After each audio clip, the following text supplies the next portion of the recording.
Hey there, everybody. Welcome back to Good Orderly Direction, Practical Tools of the Bible. I'm your host, Dr. Donna-Lee Snipes. Today, we're discussing Leviticus chapters 18 and 19, what I kind of refer to as citizenship laws. There's a couple of health rules thrown in there, just kind of out of the blue. Before we get started, please like, subscribe, and share in order to help the channel grow.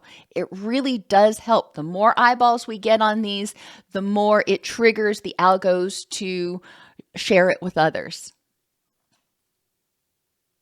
The following laws in most cases appear to address issues that would cause conflict and rips in the fabric of the community. Now you got to remember, the Israelites were traversing the land, moving towards the land of milk and honey, but they were among people who didn't like them. They were among groups of people who might not respect their belief system. And so they needed to stick together as a community. And back then, there was so little that every person, well, let me rephrase that. There was no automation.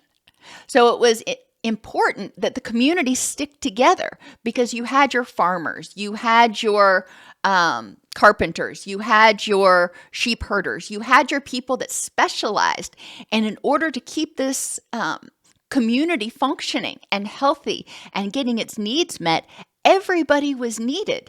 So conflict and dissension within the group was potentially deadly. As I mentioned, there are a few laws in here that also have health consequences, but an unhealthy person in the community can potentially infect the rest. So maybe that's why those things were kind of thrown in there at the end. Leviticus 18 starts out talking about unlawful sex. And why is this a citizenship law? Well, as we go through these, you'll see that they were probably put out there in order to prevent animosity, in order to prevent covetousness, in order to prevent hate and some of the violence that we know to happen among people. Sex can also bring about rage, and so there were a lot of rules around it. So the first one, unlawful sex, close relatives to you by blood or marriage. So your sister, your mother, your father, your whomever, it's a no-go. And so it's important to recognize the problems that can cause, not only physically, when you have people who are too closely related that end up having a child together, that child is at risk of a lot of genetic disorders. But within the family, how is that going to affect relationships within the family if one person in this nuclear family is a child having a relation with a parent? How's that going to affect their relationship with the other parent? How's that going to affect their relationship with the other siblings? And I know back in the Old Testament, well, we're still in the Old Testament, but back in Genesis, there was some of this. But now they're saying this is not okay. Close relatives to each other, sisters or mother and daughter. So they were admonishing people from having sex with people who are close relatives. So if Jim Bob was bebopping along and he met this girl and he decided that he really liked her mom too, that was not okay. Again, think about the relationship dynamics and how that might become very toxic very quickly. Also, not twins. You're not supposed to be having a relationship with both sisters or both brothers. And if you think back into Genesis again, you'll remember that there was a lot of chaos. Think Rachel and Leah. There was a lot of chaos and a lot of animosity created when two sisters were within the same family. So they learned and they put laws in place. Don't have sex with your neighbor's wife. Well, that's a pretty fast way to alienate your neighbor. Enough said. Don't have sex with another man. And People generally assume this means two men should not be having sex, but we need to think why. And before people start getting all freaked out, back then, procreation was really, really important. It was important to have many children because a lot of children died when they were infants. A lot of people didn't live very long, and they needed a lot of people to build the houses, to man the animals, to farm the fields, to do whatever they did. So, and we know that when people have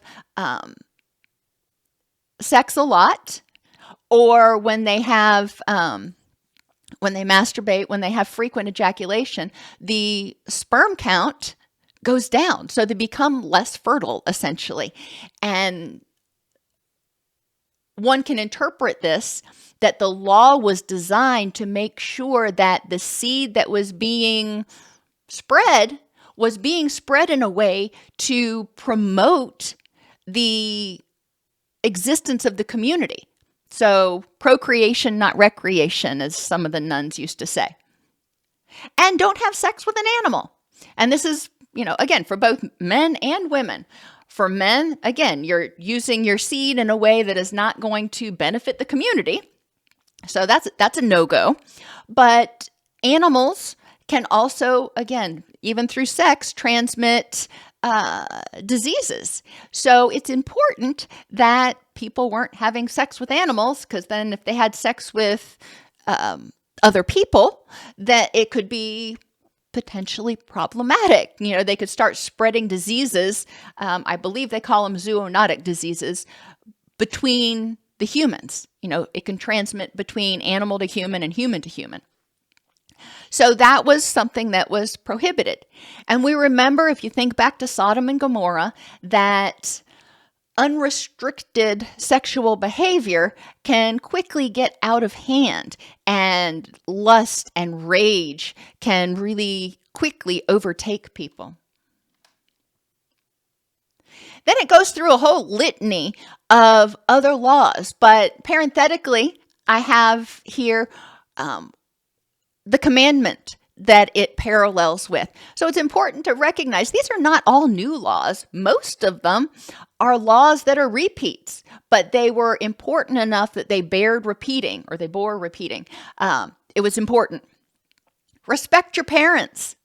If they didn't have respect within the community, then there could have been a lot of chaos. It was important for the children to be respectful, to be obedient, because the parents, at this point in time, the parents were having children in order to help maintain their family. And it was important for the children to do their part. There was no, sitting inside the hut because it was hot that day.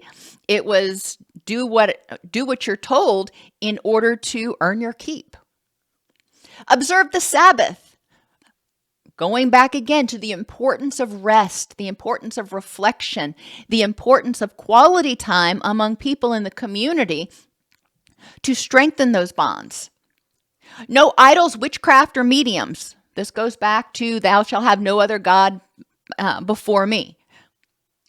Now, the next one's not specifically indicated before, but it's definitely important. Leave the edges of the field for the poor. So now we're starting to see, as this community grows, there are less fortunate. There are people who may not have been able to have children, or especially the widows and the orphans. They needed to be taken care of. So the edges of the field were left for them to harvest, and in order to make sure that they were being fed, they were being taken care of. So this is kind of the beginning of social services, if you will. Even if they can't fend for them, farm for themselves, we will make sure they have food. Don't steal or use dishonest measures. Don't lie. Don't gossip or slander. These are all 8 and 9 out of the 10 commandments. Don't curse the deaf or put a stumbling block before the blind.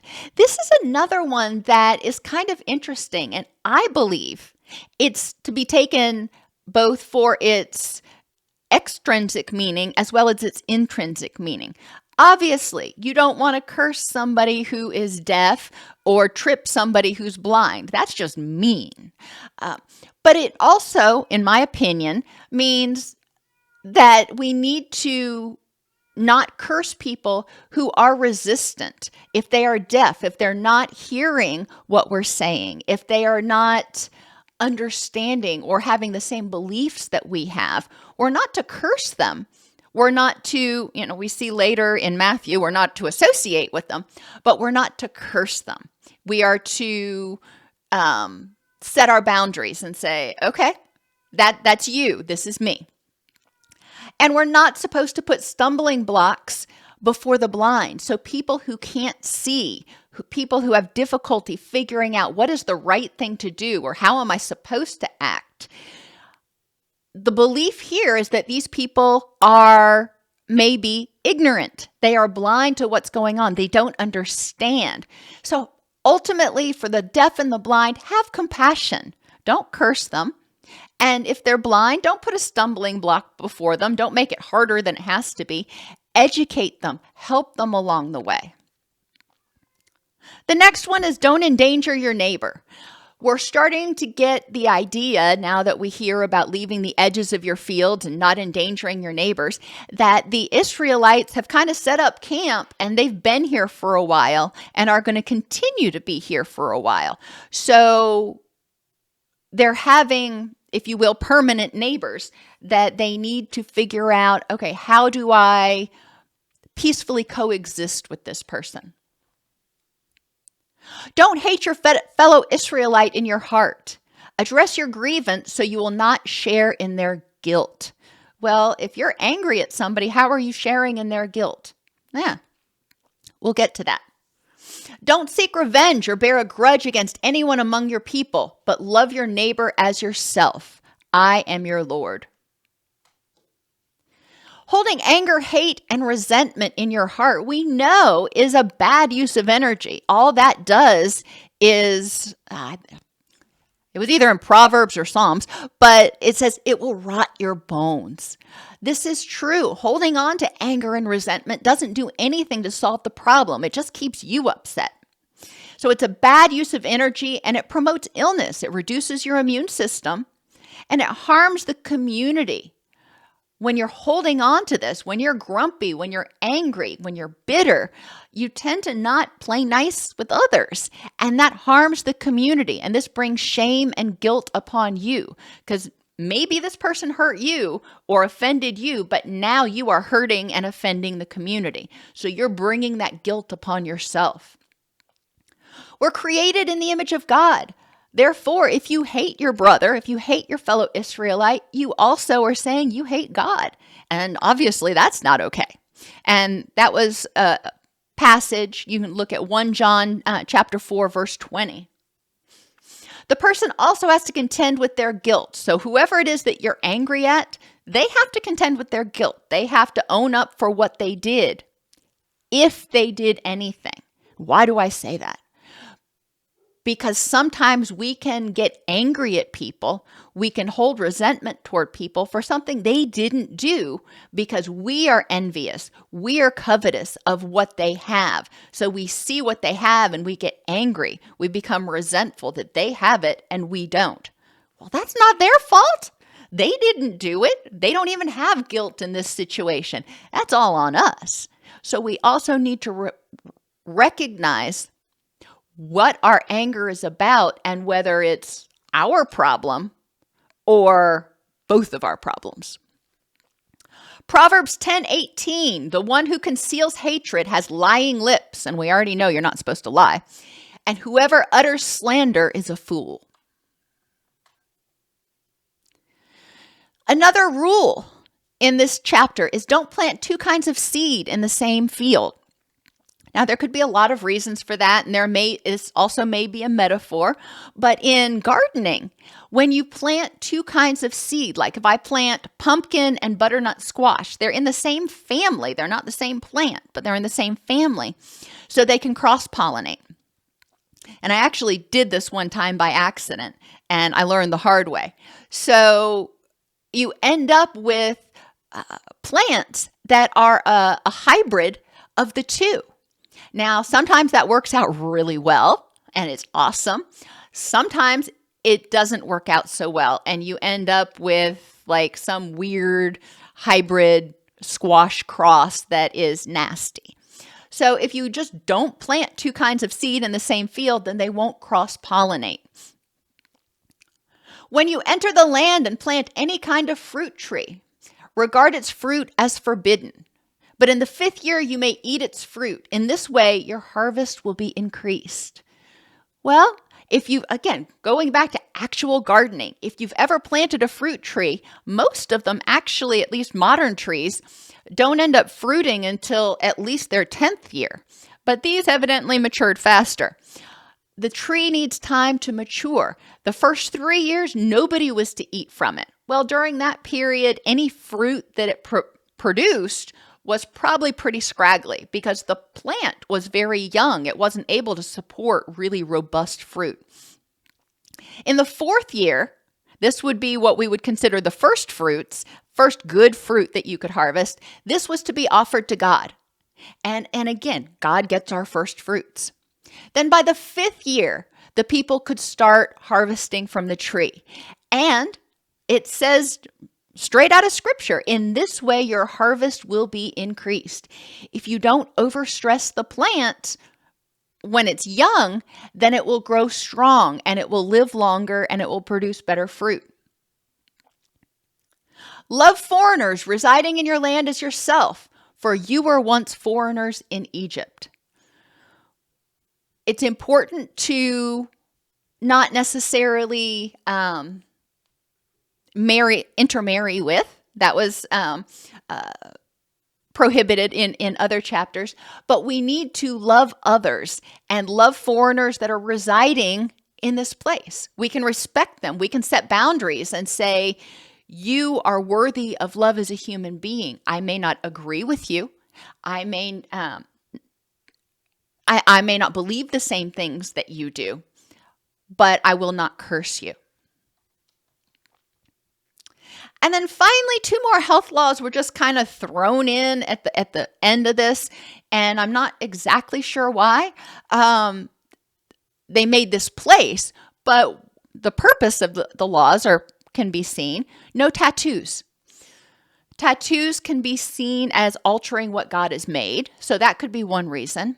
But tattoos also mean puncturing the skin in order to get that ink to stay, puncturing the skin, which even in today's world can be a dicey process if the person doing that tattoo is not just meticulous about hygiene and cleanliness and disinfection.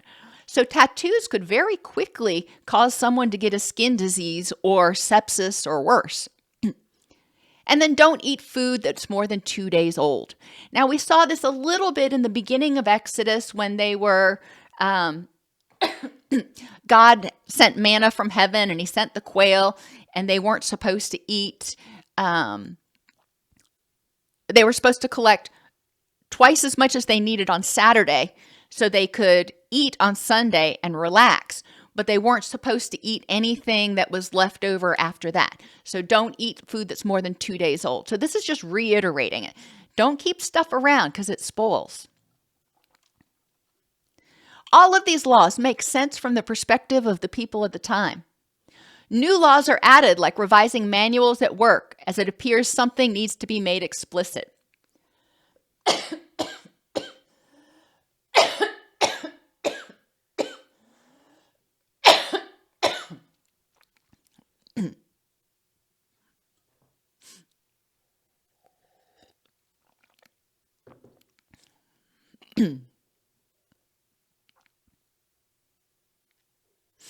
All of these laws make sense from the perspective of the people at the time.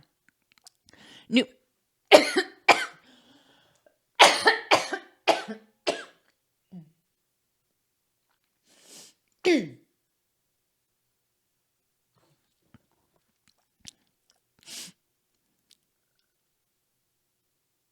All of these laws make sense from the perspective of the people at the time.